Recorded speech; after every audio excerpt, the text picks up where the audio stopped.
Although both Mary-Kate and Ashley starred in the TV show So Little Time, only Mary-Kate was given an Emmy nod. Her sister's response was heartbreaking, and the story of the twins' lives reveals why. Those familiar with the pop cultural hit Full House will easily recognize the twin star duo, Mary-Kate and Ashley Olsen. Yet despite their prolific careers, their launch into stardom was little more than a fluke. Their mother, Jarnette, hadn't planned for her daughters to ever be in show business. In fact, she signed them up with a casting agency on a whim, never expecting anything to come of it. But fate had other plans. At just 6 months old, the twins unknowingly stumbled into a perfect storm of opportunity. At the time, the producers of Full House faced a particular challenge. Labor laws strictly limited the amount of time infant actors could spend on set, down to only 20 minutes at a time, to be exact. In order to get the character of Michelle Tanner on screen, they needed a creative solution to keep their production on schedule without breaking any laws. Enter Mary-Kate and Ashley, the perfect solution to their problems. Since the twins could seamlessly swap in and out of scenes, they ensured that Michelle's character got the desired amount of screen time without violating regulations. As an added bonus, unlike many of the other baby actors considered for the role, the Olsen twins didn't cry during their auditions, a rare and valuable trait in Hollywood. But that particular streak didn't last long. Once filming officially began, Mary-Kate and Ashley became fussy and often uncooperative on set. John Stamos, one of the show's lead actors, later admitted that their persistent crying and difficulty taking direction made production nearly impossible at times. Frustrated, Stamos finally reached his breaking point and convinced production to look for a replacement. For a brief moment in time, the Olsens were off Full House, swapped for another pair of twins. But it didn't work. The replacements lacked the same screen presence, the effortless charisma that made audiences fall in love with Michelle Tanner. Before long, the showrunners had to accept the facts, and Mary-Kate and Ashley were back, cementing their place in TV history. Despite their rocky start, the twins soon grew into their roles, captivating audiences with their infectious smiles and mischievous antics. But they weren't just child stars. They were a phenomenon. By 1993, they had launched Dual Star Entertainment, a production company dedicated to crafting content specifically for the twins. Films like New York Minute and When in Rome were titles produced chiefly to fuel the Olsen empire, feeding the ever-growing demand for their presence on screen. Their faces adorned everything from VHS covers to lunchboxes, their signature style influencing an entire generation of young fans. The twins had transcended Hollywood stardom and entered the realm of branding, a move few child actors had achieved before them. But behind the scenes, their lives weren't nearly as glamorous as they seemed. While other children spent their days playing and socializing, Mary-Kate and Ashley juggled an exhausting schedule filled with filming, press tours, and business meetings. The pressures of constant work and public scrutiny weighed on them heavily.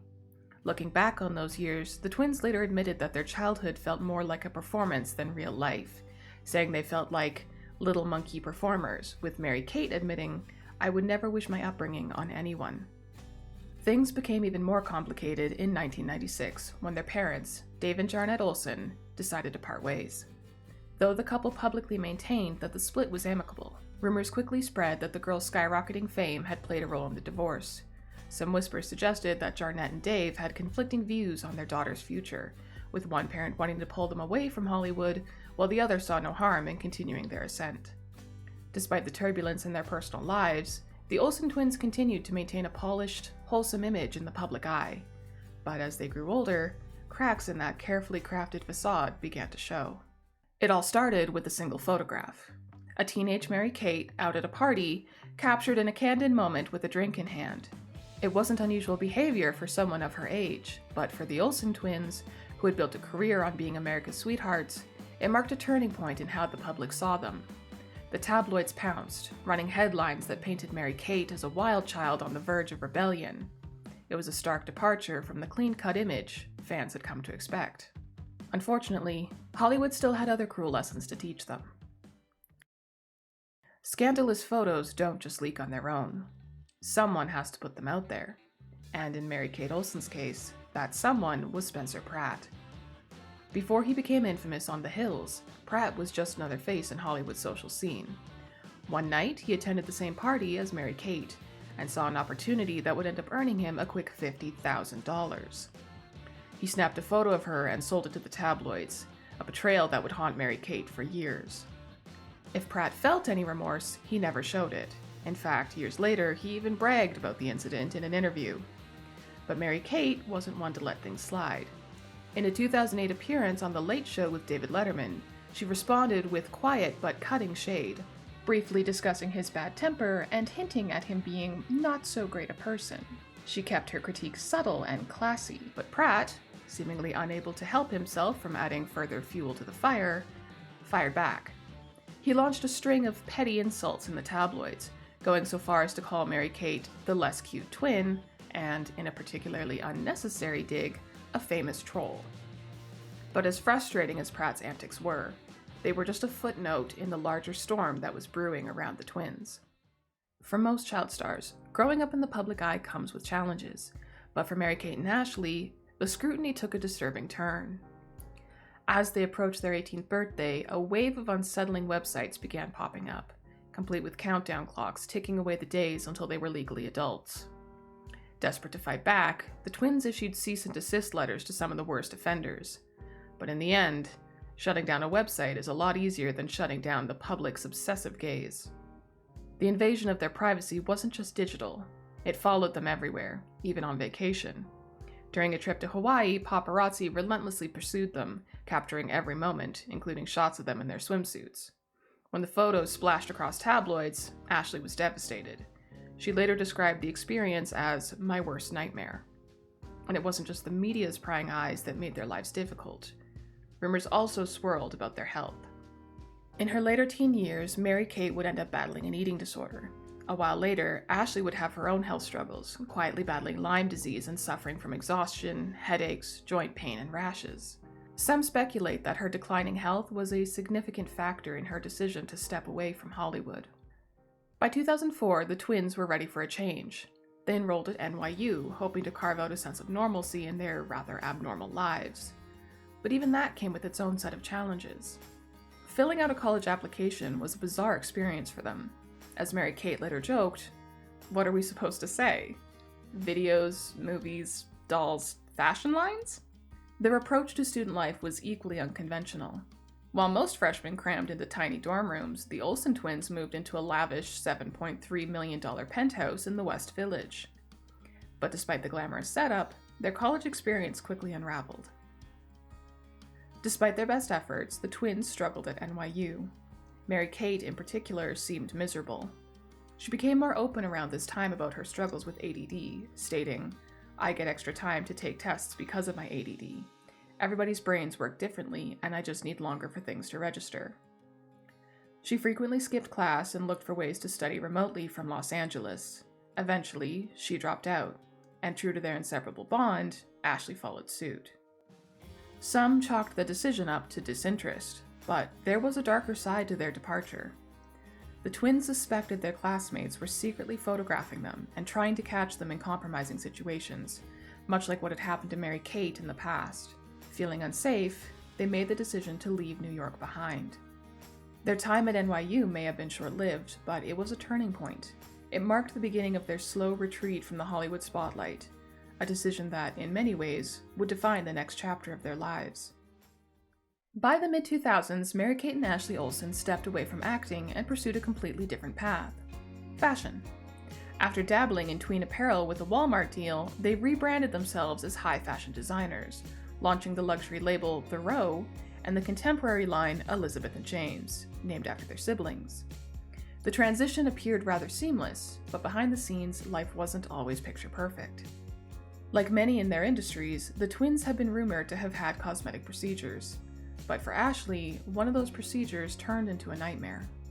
After a facelift went wrong, she developed necrosis, a condition where the skin starts dying due to lack of blood flow. Her face became swollen and bruised, requiring oxygen therapy to heal. She eventually recovered, but the ordeal was a heavy burden for the twins to carry. When it comes to relationships, the Olsen twins have always been intensely private, but some details have slipped through the cracks. For one, they have a habit of third-wheeling each other's dates. Most couples might find that awkward, but for these inseparable sisters, it was just part of life. Even more interestingly, when they were younger, they actually handpicked their own on-screen love interests. Since they had casting control in their movies, they took full advantage, selecting boys they had crushes on to play the romantic leads. In Passport to Paris, Mary-Kate likely shared her first real kiss on screen, though the director later admitted that she was so nervous it took several takes. While they've dated a range of people, one pattern stands out: wealthy and relatively unknown partners. Mary-Kate previously dated David Katzenberg, son of DreamWorks co-founder Jeffrey Katzenberg, while Ashley married Louis Eisner, the son of an entertainment industry lawyer and the father of Ashley's son, Otto. However, some of their past relationships have been more controversial. Ashley, for example, has been linked to Hollywood stars like Jared Leto and Justin Bartha. But her most eyebrow-raising relationship was with the financier and art dealer Richard Sachs, who was decades older than her. Their brief but very public romance, often displayed front row at events, turned plenty of heads. Still, it was Mary-Kate's love life that would take an even more unexpected turn. In 2012, she began dating Olivier Sarkozy, the half-brother of former French President Nicolas Sarkozy. Unlike Ashley's brief fling with Richard Sachs, Mary-Kate's relationship with Sarkozy became serious and very public. When they announced their engagement in 2014, the media frenzy began. Given Sarkozy's past, a 14-year marriage with 2 children, many were curious about how this union would unfold. And when the details of their ultra-private wedding leaked, the intrigue only deepened. The couple's 2015 nuptials were the epitome of secrecy. With only 50 guests in attendance, the ceremony was a strictly private affair. In fact, guests were required to surrender their phones at the door, ensuring that no photos or videos surfaced. But unfortunately, no amount of privacy could help the relationship last. By 2020, Mary-Kate's marriage was crumbling. The pandemic put a strain on countless couples, and for Mary-Kate and Sarkozy, it was the breaking point. She filed for divorce, but this wasn't as simple as a mere breakup. Shortly before Mary-Kate filed, Sarkozy invited his ex-wife, Charlotte Bernard, their children, and even his mother to stay in their home. While he claimed it was for safety reasons, some sources speculated that it was a calculated move to drive Mary-Kate away. As tensions escalated, reports surfaced that Sarkozy had been cruel to Mary-Kate, making the split all the more urgent. She filed a divorce in April 2020, but with the courts overwhelmed by the global crisis, she was stuck in limbo. Frustrated, she attempted to file an emergency order to speed up the process, only to be denied within a day. Mary-Kate's urgency wasn't just about ending the marriage either. In her emergency filing, she revealed that Olivier Sarkozy was trying to terminate their lease and evict her by May 18th. Even with her vast resources, securing a new home in such a short time during a pandemic was nearly impossible. But Mary-Kate had somewhere to turn. As she had done countless times before, Mary-Kate leaned on her twin. While the legal battle raged on, she stayed with Ashley, finding refuge in her sister's home. By early 2021, her divorce was finalized, and Mary-Kate was officially free. But as painful as that chapter was, it wasn't the darkest connection in her past. In 2008, the world was devastated by the passing of Heath Ledger, just before The Dark Knight cemented him as a Hollywood legend.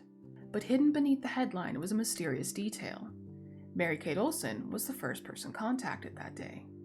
When Ledger's massage therapist found him unresponsive, she didn't call 911 first. Instead, she called Mary-Kate, twice. And when Mary-Kate finally picked up, she instantly leapt into action. Immediately, Mary-Kate sent a private security guard to Ledger's apartment. This raised eyebrows. What exactly was the connection between these two stars? Reports later confirmed that Mary-Kate and Heath Ledger had been casually dating for about 3 months before his passing. But whether their relationship was deeper than that remains a mystery. And when authorities investigated the source of Ledger's prescription medication, more and more questions started to arise. With speculation mounting, Mary-Kate allegedly told investigators she would only speak if granted immunity. Whether she ever received it or not remains unknown, but her lawyer later insisted she had shared everything she knew. Her testimony was never made public, so whatever it was she may have said in those closed-door conversations, we'll never know. Through it all, the scandals, the heartbreak, the relentless spotlight, one thing never changed: Mary-Kate and Ashley's bond. After a childhood of sharing in each other's joys and hardships, and forging their acting careers together, the twins stood strong, shoulder to shoulder. Hollywood's trials hadn't shaken them, and they were moving upwards. Unfortunately, the world of stardom had another unfair lesson to teach. Despite both sisters starring in so little time together, only one of the twins received an Emmy nomination. It was Mary-Kate. Even so, Ashley never let any disappointment or resentment show. Though the industry had overlooked her, she continued to support her sister, publicly praising her talents. It was an early testament to the love the sisters have always shared, proving that through all their ups and downs, their bond remains unbreakable. If you enjoyed this Factinate video, give it a thumbs up and subscribe for more incredible stories. Want to say who we cover next? Join our membership program through the link in the description for exclusive perks. Your support means everything to us. Thanks for watching, and we'll see you in the next one.